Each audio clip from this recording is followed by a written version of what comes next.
They were already saying he would freeze before Christmas, and the man had not yet laid a single stick of firewood.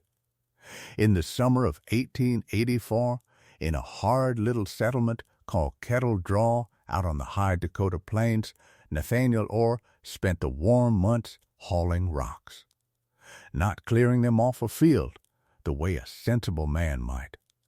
Hauling them up out of the river, breaks by the wagonload, dark and heavy and useless, and cooking them in a long fire until they glowed, and then burying them in the ground where his cabin floor would be. The whole draw laughed. Winter was coming the way it always came to that country, mean and early and long, and every other man for 20 miles was cutting cordwood against it. And here was Nate Orr roasting gravel like a lunatic. He would be a frozen corpse by the first hard blow, they said, sitting on a pile of warm stones that had long since gone cold. What none of them knew, and what the killing winter would teach them, was that Nathaniel Orr had read the cold better than any man in Kettle Draw, and had built against it the one thing that would hold.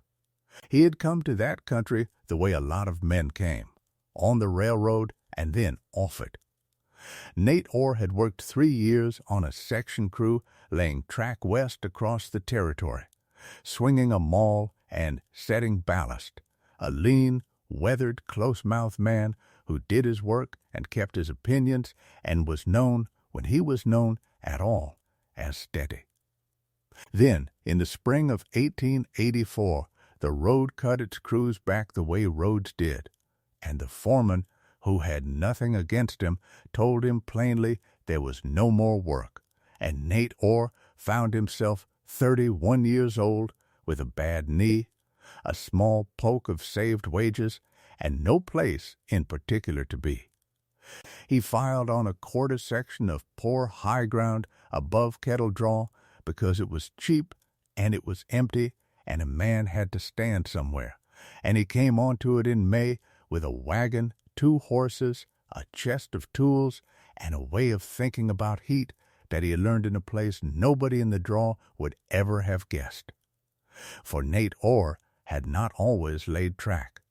Before the railroad, as a younger man back east, he had worked 2 winters in a lime kiln, tending the long, slow fires that turned stone to powder, and he had learned there the first thing a kiln man learns, which is that stone holds fire. A kiln wall, banked and burning for days, does not cool when the fire dies. It stays hot for a day and a night after, radiating a steady-even warmth a man could dry his coat by long after the flames were out. He had felt it with his own hands, that patient warmth living in the rock, and some part of his careful mind had filed it away. Stone was slow to heat and slow to give it back. Whatever you poured into it, it returned, not all at once like a stick of pine flaring up and gone, but evenly, for a long time, on its own unhurried schedule. Most men who felt that heat felt nothing but the heat. Nate Orr had felt an idea. The idea was simple to say and hard to believe, and it was this.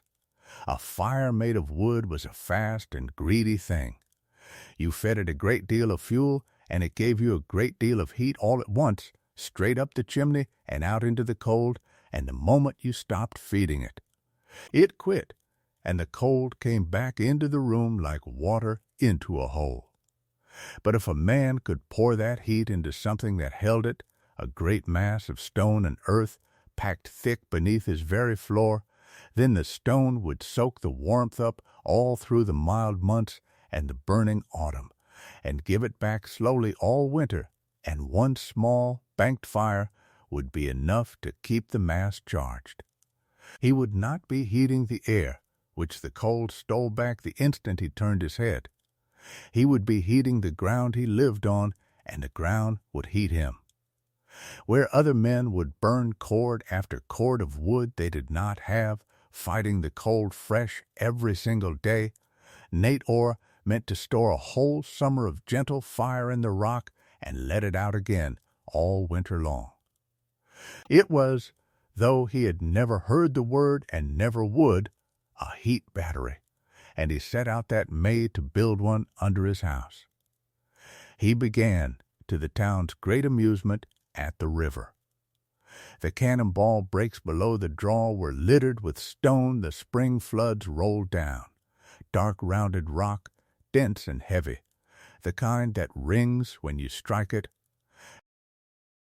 Nate wanted that particular stone and no other, and when a neighbor asked him why he passed over the good flat-building sandstone right there on the bench, Nate said only that the dark rock held heat and the pale rock did not, which was true.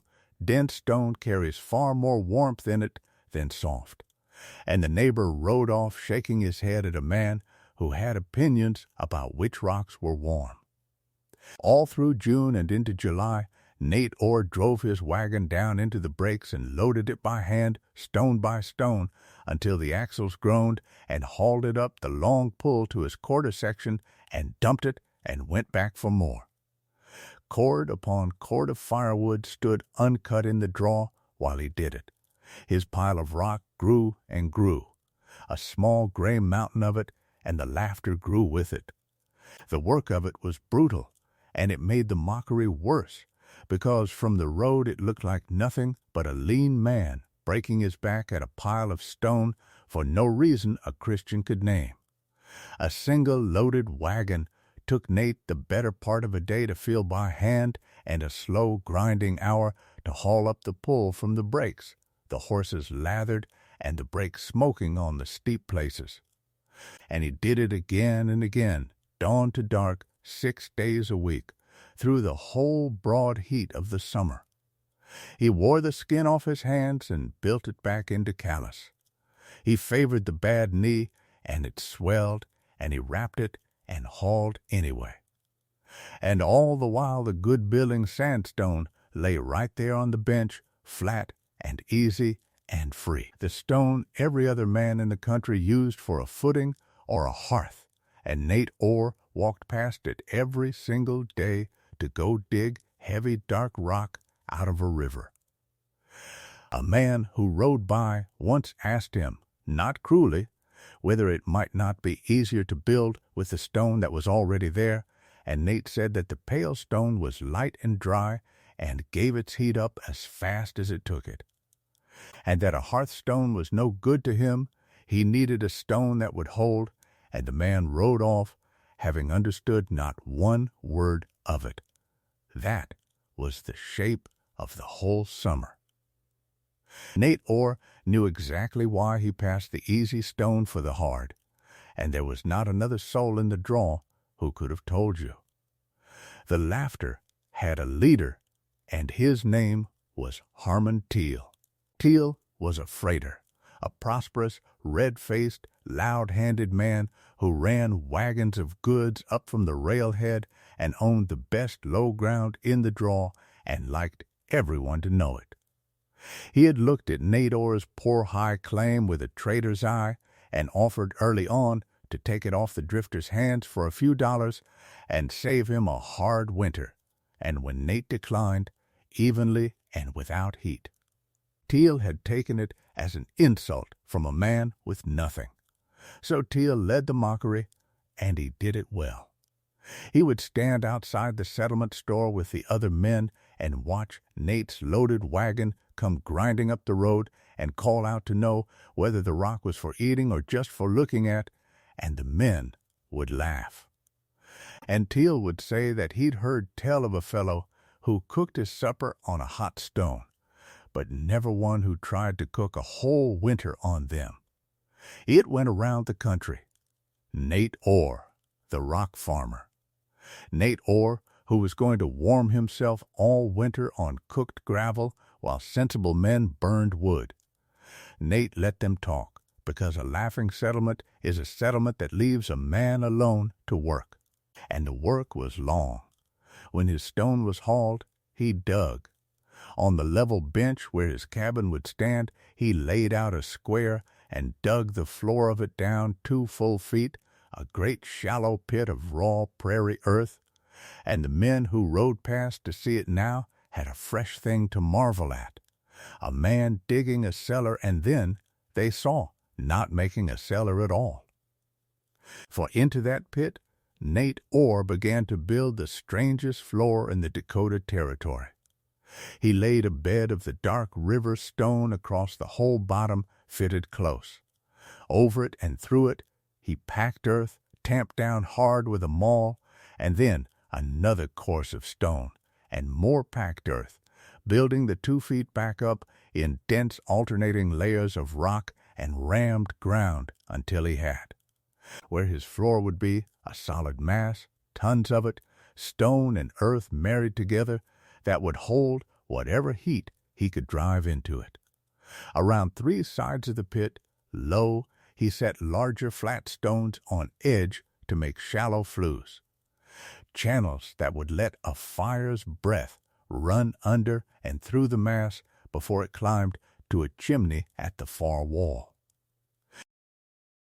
He was building, though the word meant nothing to anyone watching, a hypocaust, the same buried fire floor the old Romans had warmed their houses with 17 centuries before, dug into the frost line of a Dakota hill by a man who had only ever felt the principle in a lime kiln and reasoned the rest out for himself.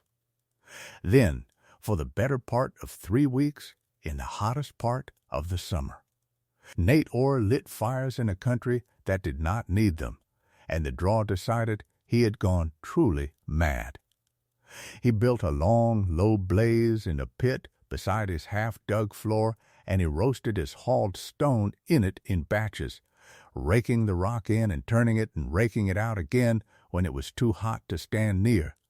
And he carried the fire-heated stone, glowing and ticking, on an iron barrow to the floor pit and packed it into the mass while it was still hot, sealing the stored warmth down into the earth as he built the layers up. Smoke stood over his claim all through those bright July weeks. Sweat ran off him in a heat nobody else could bear to work in. Teel told it at the store that the rock farmer had started a second career burning down his own hill in high summer, and folks came out on Sunday drives just to look at the fool building fires in the sun. What they were looking at and could not see was a man charging a battery. Every hot stone he buried carried its heat down into the mass, and the mass held it. And the packed earth around it held it, and none of it climbed uselessly into the summer sky the way their firewood would climb into the winter one. He was banking a season's warmth in the ground a full half-year before he would need it. Over the buried floor he raised the second half of his defense, and this too the town got wrong. Nate Orr did not build one wall around his cabin. He built 2. He set a stout inner wall of squared logs, and then, a foot outside it, a second wall, and the gap between them he left hollow and dry, chinking both walls tight, but leaving that band of still, trapped air standing all the way around the house between them. The men who saw it thought he had simply run short of sense along with everything else, doubling his logs like a beaver gone wrong. And Teel wondered aloud whether the rock farmer meant to keep the cold out or just get lost between his own walls. But Nate knew the thing a kiln man and a section man both come to know, that it is not the log that keeps out the cold so much as the pocket of dead air, and that a band of trapped still air is one of the finest barriers to heat there is, better than the solid wood on either side of it. Wind cannot move through air, it cannot stir. A double wall with a dead air space between would hold the warmth his floor gave off inside the house far better than any single wall of logs, no matter how thick. He roofed it low and tight and heavy with sod over the boards, and he set only 2 small windows, deep in their double frames, and 1 low door. When it was done, it did not look like much. It looked like a squat, half-buried, overbuilt little box on a poor hill and the draw had a good laugh at that too. By the middle of October, the country began to turn, and Nate Orr got his first small proof, though he was the only man alive who saw it. The nights came down hard and clear the way they do on the high plains before the snow, the ground crackling with early frost, water skimming with ice in the horse trough by dawn. On one such night, with the frost heavy enough to whiten the grass and kill the last of the garden, Nate set a tin cup and a wide-mouthed jar of water on the packed stone floor of his finished cabin, banked his small fire down to coals in the mouth of the underfloor flue, and rolled into his blankets. The cold outside that night went well below freezing. The puddles in the yard froze solid, and the trough grew a lid of ice a finger thick. In the morning, Nate Orr crouched and looked at his cup and his jar, and the water in them had not frozen. It had not even skinned. It sat there, liquid and faintly, impossibly, holding a little of the night's warmth up out of the floor, while a hand's breadth away outside the double wall the world had gone to iron. He did not smile much, Nate Orr, but he smiled at that. The stones under his floor, charged all summer and topped off by one banked handful of coals, were giving their heat back exactly as he had reasoned they would. The floor was warm. The water had not frozen. It was working. There is a particular loneliness in being the only man in a country who believes a true thing, and Nate Orr had lived in it all that summer and lived in it still. On the hard, clear nights of that late autumn, with the first proof behind him and a great test still ahead, he would sit on the warm stone floor of his finished cabin with a little fire banked to almost nothing, and go back over the whole of it in his mind, the way a man checks a sum he has staked his life on. He had no book to tell him it would work. There was no book for what he had built. Not out here. He had only what he had felt with his hands in the lime kiln years before, and what he had reasoned out from it alone across a summer of stone, and on the cold nights the reasoning was the only voice in the whole of Kettle Draw that agreed with him. Everyone he could see or speak to believed the loud and obvious thing, that a man beats winter with a woodpile, and Nate Orr had none. The quiet thing, the thing about stored heat and dead air and the patient stone underfoot, only he believed. He had decided a long time before, in the kiln and on the section and at every hard place since, which of the two he would trust when they disagreed, and he trusted it now, and he put another small stick on the coals and slept warm while the frost cracked the ground outside. He told no one, because there was no one who would have believed him, and Teel would only have found a fresh joke in it, and besides, Nate Orr was not a man who needed the settlement to agree with him before a thing was true. He laid in what little wood he did cut, a modest rank of it along the inner wall, enough to bank a small, steady fire. Nothing like the great cords the other men were splitting against the season, for his whole design was built to run on almost no fuel, and he knew it. He fitted his door tight. He brought his 2 horses into a lean to he had built snug against the warm south wall so they might share a little of the cabin's radiated heat. And he took in a shaggy stray dog that had attached itself to him over the summer, and he settled in to wait for the winter he had spent 6 months getting ready for. The draw settled in too, its woodpiles high, its opinion of Nate Orr fixed. He was the fool on the hill who had cooked his gravel and dug his cellar and doubled his walls and cut no wood, and when the first killing cold came, they expected, in the way people expect such things without quite wishing them, to find him frozen. The first killing cold came in the last week of November, and it did not come alone. It came as the front edge of the worst winter that country had seen in the memory of anyone living in it. A winter men in the Dakotas would still be measuring other winters against 40 years on. It began with a wind out of the northwest that stripped the last leaves and dropped the temperature 40 degrees between noon and dark, and then it began to snow, and the snow did not stop. For 8 days the blizzard held the territory in its fist. The wind blew without pause, packing the snow into drifts that swallowed fences and buried the low sheds and cut Kettle Draw off from the railhead and from the next settlement and from everything but its own hard endurance. Cattle drifted before the wind and died against the drift lines. A freight road that ran within a mile of the draw vanished under the snow as if it had never been.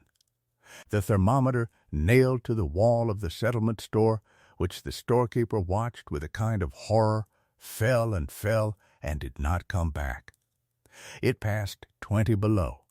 It passed 30 below. On the 4th day of the storm, in the blue dark of a morning, when the wind seemed to reach down into the marrow of the world, the storekeeper wiped the frost from the glass and read it at 54 degrees below zero, and he had never in his life seen it there. And he did not tell the few who were about, because he did not think a number like that would help anyone bear it. 54 below. At such a cold, the ordinary rules of a frontier winter stopped applying, and a new and merciless arithmetic took over. Breath froze in a man's beard the instant it left him. Green wood would scarcely catch, and dry wood burned with a thin, hurrying flame that seemed to give no heat at all against a cold that vast.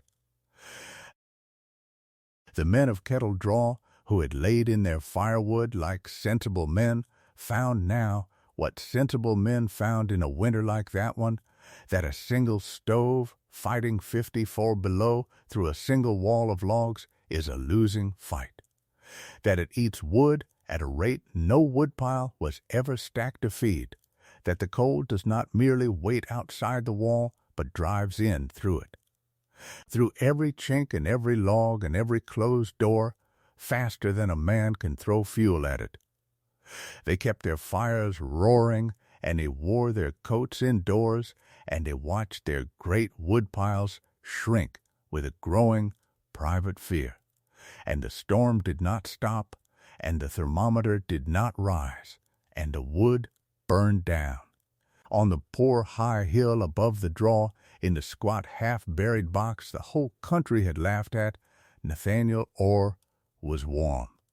He was not roasting, the little cabin was not hot. But it was warm, steadily and quietly and unmistakably warm, and it stayed warm through the first day of the storm, and the second, and the third, with almost no fire at all. For the great mass of stone and earth beneath his floor was doing precisely the work he had built it to do. All summer it had drunk the heat of his roasting fires. All autumn it had held it. And now, with the killing cold pressing down on the roof and the double walls holding his warmth in against the wind, the floor gave that stored heat back, slowly and evenly, hour upon hour.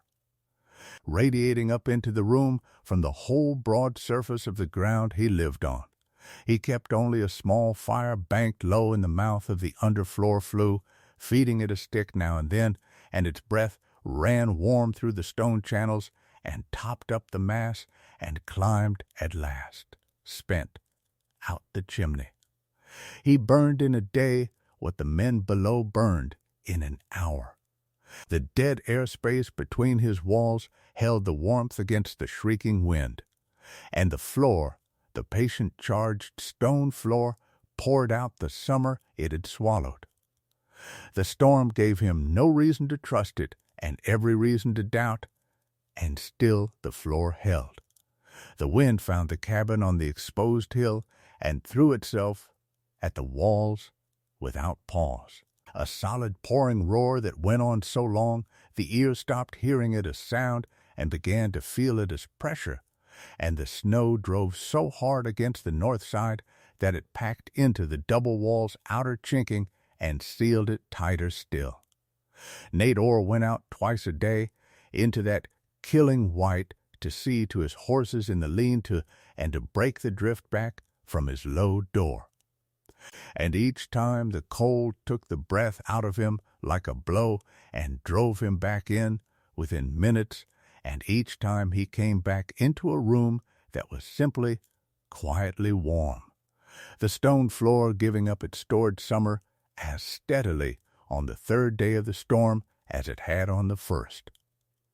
He did not have to feed the fire the way the men below were feeding theirs. He fed it a stick when he thought of it, more from habit than need, and the mass beneath him did the true work, radiating up through the packed earth into the still air the dead space walls would not let the wind steal. He melted snow for the horses on the warm floor. He dried his coat on it. He lay down on it at night, with the dog against him and the storm screaming a foot away through 2 feet of stone and earth and a band of trapped air, and he was warm, and the wind could not get at the warmth, and hour after hour, day after day, the floor did not fail. He had a thermometer of his own, a small one he had carried out from the east and hung by the door. And on the 4th morning of the storm, the morning the store glass read 54 below, Nate Orr rose in the blue dark and stirred his little fire and looked at it. The needle inside his cabin stood at 41 degrees above zero. 41. Not warm as a summer parlor is warm, but warm as a spring root cellar is warm. Warm enough that the water in his jar stood liquid and his hands were sure and his dog slept stretched flat on the stone floor with no thought of cold at all. 41 degrees inside against 54 below outside, a gulf of 95 degrees held across 2 feet of stone and earth and a band of dead air by one small fire in the worst blizzard the Territory had ever thrown. Nate Orr stood a while looking at the needle, and then he put another small stick on the coals and let the storm scream, because the stones were doing the screaming cold no favors, and the floor was warm, and the water had not frozen, and it was working exactly, as he had reasoned 6 months before that it would. Down in the draw, the reckoning had come to Harmon Teel. Teel had cordwood, a great deal of it, more than most, and he had burned through the better part of it in 6 days of trying to hold his big, drafty freighter's house against the cold, and on the 7th day, with the storm still howling and the wood run low and his stove for the first time going gray and cold at its heart. The loud, red-faced man who had led all the laughing understood that he was in real danger, and that the nearest help in that white and screaming world was on the hill he had mocked. It cost him something to go. He waited until he had to, until the cold in his own rooms had a killing edge to it, and then he wrapped himself in every hide he owned, and put his head down into the wind and fought his way up the buried road to the fool's cabin, half frozen, not sure the man would even answer, not sure the man was even alive. He came against the low door and he beat on it with a numb fist, and the door opened, and warmth rolled out of it into the storm like something solid. Teel stood in the doorway and could not speak at first, and it was not only the cold that stopped his mouth. He stepped down onto the packed stone floor of Nate Orr's cabin, and he felt the warmth of it come straight up through his frozen boots, felt the whole room hold a steady living heat, with no roaring stove anywhere in it. Only a small fire banked low and quiet in a flue in the floor, and he looked at the dog asleep and stretched flat on the warm stone, and at the jar of unfrozen water, and at the little thermometer by the door reading 41 degrees, while the world outside stood at 54 below, and Harmon Teel, freighter, owner of the best low ground in the draw, leader of all the mockery, understood at last what he had been laughing at all summer long. He was quiet a moment. Then he took off his frozen cap, and he said the only thing there was to say. "You built it to hold the heat," he said, slow, and it held. Nate Orr said that it had. Teel stood on the warm floor a while longer, with the thawing coming painful into his hands, and he said, lower, that he had been a fool about the rocks, and about the claim, and about the man, and Nate Orr, who was not built for gloating any more than he was built for freezing, only told him to come in out of the door and shut it, and to sit by the flue, and to stop letting the warm out. He kept Harmon Teel through the last day of the storm. And two others from the draw who came up the road behind Teel once the word of the warm cabin on the hill went down, and the squat little box that was built to hold one man and a dog held 5 men and the dog and their horses in the lean-to besides, and it stayed warm through all of it on almost no wood, because the heat was not in the fire, the heat was in the floor. And the floor had a whole summer stored in it, and gave it back without complaint. When the wind finally broke on the 9th day, and the sun came up hard and blinding over a white and ruined country, the men who walked out of Nate Orr's cabin walked out warm and whole into a draw that had lost cattle and sheds and very nearly some of its people, and they did not laugh about the rocks any more. Harmon Teel least of all. He went home to his cold house, and his burned-out woodpile a changed man about a great many things, and in the spring, quietly, he came up the hill and asked Nate Orr to show him how the floor was made, and Nate Orr showed him. Word of the warm cabin got around the country the way the laughter once had, only slower and more careful. Men rode over that next summer to see the fire floor and the double wall, and Nate Orr, who had never much minded being laughed at, did not much mind being asked either. And he showed them the dark river stone, and the packed earth, and the shallow flues, and a band of dead air. And he told them, in his short way, the thing he had known since the lime kiln. That stone holds fire and gives it back slow, and that a man who understands that can beat a winter on a handful of wood, while a man who does not will burn a forest and freeze anyway. A few of them built floors like his. Most did not, because it was long, hard, strange work, and most men would rather cut wood than think, but the ones who built them blessed them.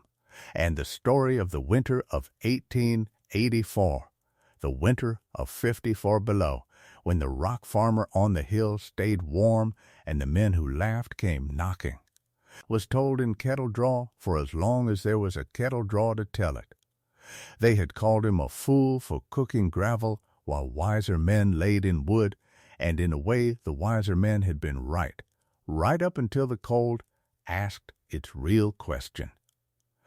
For a hard winter does not care how loud a man laughed or how high his woodpile stood. It asks only one thing of every idea a man ever had, which is whether the idea will hold when the temperature falls far enough, and most ideas will not. Nate Orr had spent a whole summer answering that question before it was ever asked, pouring the warm months down into the cold ground where he could get them back, and when the killing winter came and asked, his answer was already made. And it was warm, and it held. As the old kiln men used to say, of the stone that stays hot long after the fire is out, heat is not lost when it is stored, only borrowed against the cold to come. Nate Orr had borrowed a whole summer against the worst winter in living memory, and on the morning it fell to 54 below, the stones beneath his floor paid it back in full.